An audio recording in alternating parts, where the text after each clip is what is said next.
Welcome to the deep dive. We're here to really get under the hood of the big ideas shaping our world, giving you that shortcut to being properly informed.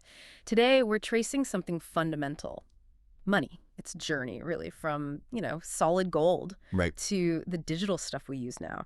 And it's not just history, is it? It affects our stability, our well-being, what happens tomorrow. Absolutely. Understanding this evolution is critical. Decisions made way back when, they're still echoing today in your savings, in the global economy. It's all connected. Okay, so our mission today is to unpack all of that, the whole story, key moments, the impact on us. How did we get from like a shiny, trusted rock Huh. to, well, what we have now, which often feels less solid? Let's unpack it. How did money make that huge leap? It's a fascinating story, really. Yeah. Tells you a lot about people, about governments. These patterns repeat. So let's go back, way back. For thousands of years, money was, well, pretty stable, wasn't it? Gold, silver. Exactly. And the key thing our research shows is why. It wasn't just that they were rare. It was how that scarcity, combined with their, physical nature. Wow, not rusting. Right, non-corrosive, hard to fake easily, limited supply. It created this kind of natural worldwide agreement on value. Yeah. People just trusted it. You couldn't just wish more gold into existence. That reliability was the foundation for trade, for wealth, for ages. Millennia, yeah. But even then, humans being humans, there were ways to game the system, right? This is where it gets really interesting for me. Oh, yeah. Even with actual gold coins. Coin shaving, kings literally shaving tiny bits off the edges. Sneaky, wasn't it?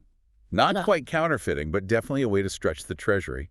A little bit of early inflation, you could say. It shows that temptation, doesn't it, to mess with the money supply. It's always been there. A constant theme. Okay, so that manipulation evolves. Then comes paper money, Hmm. which initially was just a massive convenience, right? Much easier than carrying bags of metal. Huge difference. But the trust wasn't in the paper itself initially. It was a placeholder, a receipt. Pegged to gold or silver. You could, in theory, swap the paper back for the metal. Exactly. That promise, that backing was everything. It kept the public's confidence that convertibility was the anchor. And it imposed some discipline, I suppose. I got- Governments couldn't just print endless amounts if they had to back it with actual gold. Precisely. They were limited by their reserves, printing more than you had risked a run of the banks. A total loss of trust. It was a check on power. Okay, let's fast forward. Big jump. The 1930s, the Great Depression, just devastating, right? Massive unemployment, real suffering worldwide. Unprecedented economic collapse. Governments were, frankly, desperate. The old ways weren't working. And this is where John Maynard Keynes comes in, Cambridge economist. Revolutionary idea for the time. Very revolutionary. He basically said governments could spend their way out of a slump, print money, run deficits if needed to kickstart the economy. Right. A huge departure from the classical view of sound money and balanced budgets. So what does this mean for how governments operate now? Seems like they embrace that idea. Well, yes, but it's important to see the context back then. Looking back now, sure, we see the long-term inflation risks.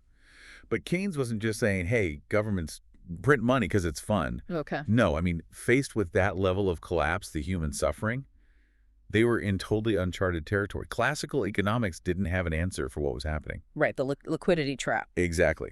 So Keynes offered a potential way out, a tool to boost demand through spending. It was seen as a necessary intervention, a trade-off, immediate relief versus maybe long-term monetary risks. It wasn't just an easy option.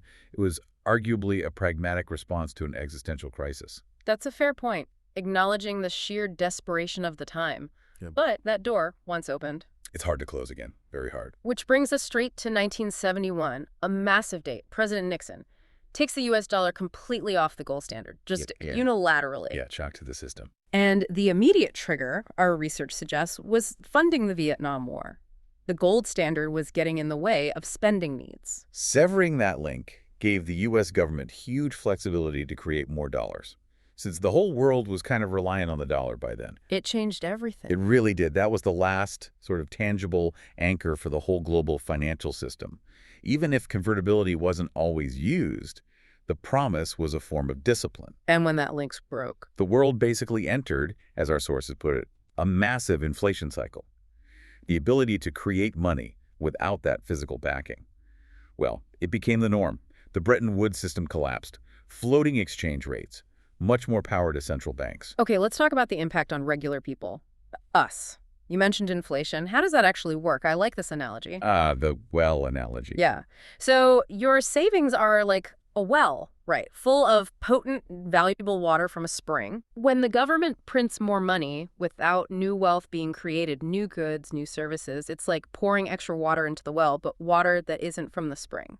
So the volume goes up. Right, more water. Hmm. But the overall quality, the potency, is diluted. Every drop is worth a little less. That's a good way to put it. That dilution means each dollar you earn through your time, your energy, your talent, it buys less over time. It steals our time, effectively. We have to work longer for the same stuff. Makes it harder to get ahead, harder to buy essentials. It's not like someone's robbing your wallet directly, but... But value is transferred away. It erodes purchasing power subtly, continuously. And that precedent Nixon set, it stuck, didn't it? Seems like every president since has basically followed suit. Pretty much. Ford, Carter, Reagan, Bush Jr., Clinton, Bush Jr., Obama, Trump, Biden. The trend of expanding the money supply has continued, maybe even accelerated.